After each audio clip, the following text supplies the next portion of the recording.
If you have been focusing on fixing your insomnia, but nothing seems to work, then you probably skipped over the number one and most important step to recovery, which is education.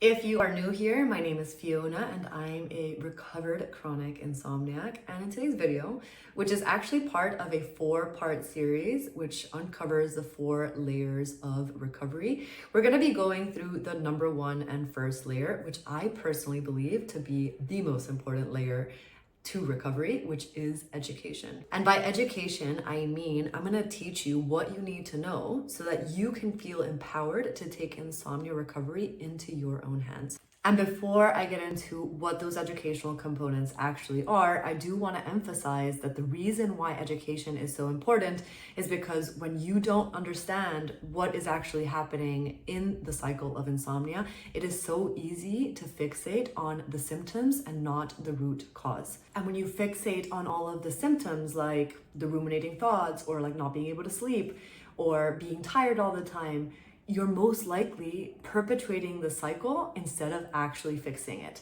And you're gonna end up in this cycle where you're continuously blaming yourself, where you continuously think that you are broken, and you're trying to continuously find quick fixes to the problem that are actually feeding into the cycle of insomnia. And once you actually empower yourself through education, you're going to start understanding what that root cause actually is, what's actually happening on the physiological level, what's actually happening on the mental and emotional level, and how you can actually respond to these sleep struggles in a way that is actually constructive for long-term recovery instead of actually feeding into the cycle that is actually perpetuating the problem and keeping you endlessly stuck.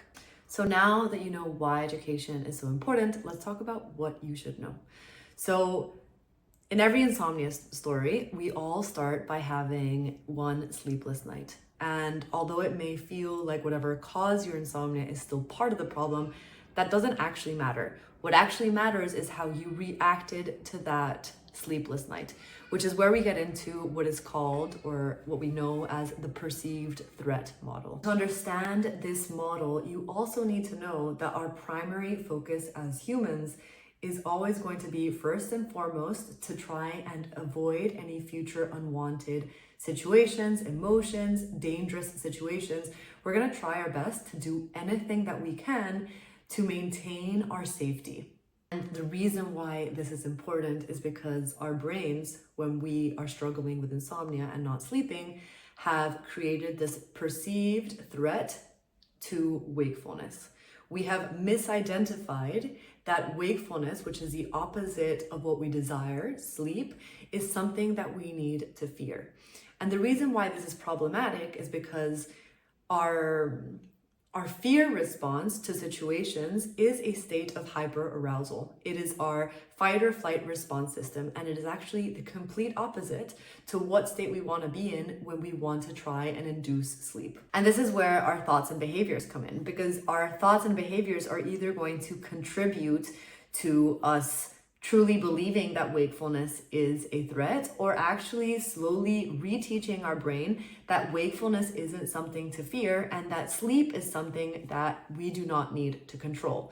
And what often happens when we are stuck in the cycle of insomnia is that we slowly start to believe that sleep is this fragile thing that cannot be attained, and the only way of potentially attaining that sleep is if you step in and try and control all of the circumstances around sleep. That could be finding the perfect sleep hygiene, the perfect pre-bedtime routine, you're taking sleep medication, you're taking supplements, you're avoiding things in the evening. Whatever that may be, you're creating this dialogue with your mind that sleep is fragile and that you have in some way lost the ability to sleep. But let me also emphasize that sleep is an ability that you cannot lose. Sleep is something that your body knows and always will know how to do, and you don't actually need to step in to make that happen. In fact, the more you believe that sleep is something fragile, that wakefulness is something that we need to fear, the more hyperarousal you're actually creating and the harder it's going to be for you to sleep. And the reason why this is so important is because when you slowly start to understand that our thoughts, our behaviors, our attitudes towards sleep, and also specifically wakefulness are what are perpetuating the problem, then you can slowly start to identify, okay, what are those things that I'm slowly kind of implementing into my sleep routine, into my days? What are these beliefs that I have around sleep that are most likely creating this whole dialogue and this whole belief that you are in some way broken? So you can kind of dismantle that by understanding that sleep isn't something that you need to control. It isn't something that you can induce, and that wakefulness, even if you do not sleep, you will be okay. And look, as a recovered insomniac myself, I've also been there. I also Googled how to fix my insomnia a million times, and online, all I could find was countless tips on how to have the perfect bedroom setup, how to have the perfect bedtime routine. And this really hurt me because it was actually causing me to really feel like I was actually broken, because I would implement all of those things and none of them seemed to work. I even tried CBT-i, and even that was quite rigid because it also implied that sleep, if I restricted my sleep or if I restricted my sleep window, that would actually imply that sleep would actually happen.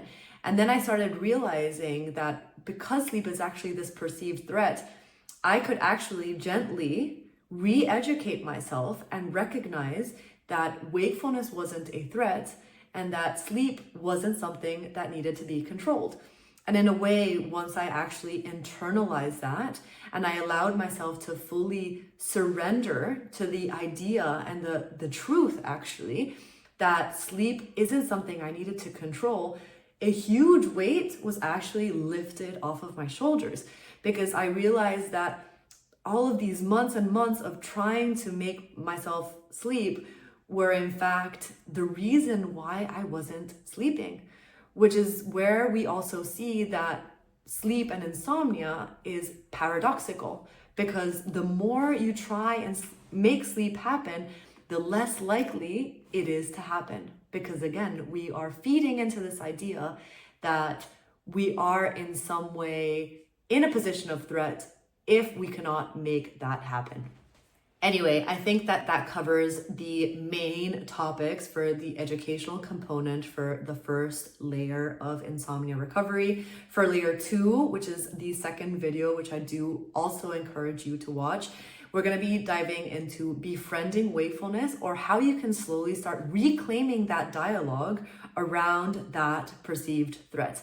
I'm going to give you examples of what that looks like both during the day, also in the middle of the night, and maybe different tactics that you can actually apply to, again, empower yourself into taking insomnia recovery into your own hands. If you like this educational component and you'd like a little bit more, I also have linked a 5 days to better sleep free email series. This is packed with tons of information and specifically educational components that I wish that I had first found when I was struggling with insomnia.